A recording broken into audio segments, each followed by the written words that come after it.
नहमदुहु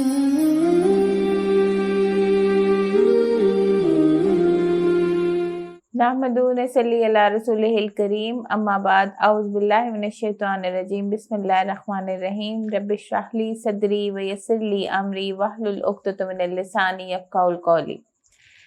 हज़रत उम्मे सलमा रज़ियल्लाहु तआला अन्हुमा से रिवायत है, आप सल्लल्लाहु अलैहि वसल्लम ने फरमाया, जब ज़िलहज का पहला अशरा शुरू हो और तुम में से कोई शख्स उसको पाए और वो कुर्बानी का इरादा भी रखता हो, यानी वो ज़िलहज का चांद देख ले,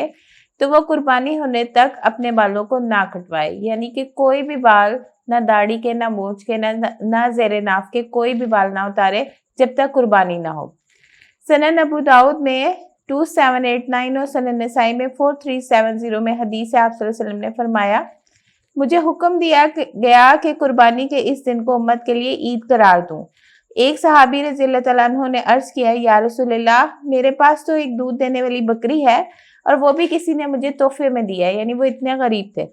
और मैं इसका दूध इस्तेमाल करता हूँ, क्या मैं इसे अल्लाह की राह में दे सकता हूँ? आप सल्लल्लाहु अलैहि वसल्लम ने फरमाया, तुम इसे ज़ुबा मत करो, मगर तुम ईद के दिन अपने बाल, नाखून और मूछें काट लेना और ज़ेरे नाफ बाल मूंड लेना, अल्लाह के यहाँ तुम्हारी कुर्बानी का पूरा अजर लिखा जाएगा। यानी जिसने कुर्बानी भी करनी हो या ना करनी हो, वो बाल अगर ना उतारेगा और नाखून का ना काटेगा तो उसको पूरा सवाब कुर्बानी का मिलेगा। लेकिन अगर किसी ने गलती से काट लिए या जानबूझकर काट लिए तो उसको गुनाह नहीं होगा, क्योंकि ये सुन्नत है, हराम नहीं है, ना इसका कोई गुनाह है, ना कोई दम है। सुब्हानक रब्बिल इज़्ज़ति अम्मा यसिफून व सलामुन अलल मुरसलीन वल्हम्दुलिल्लाहि रब्बिल आलमीन।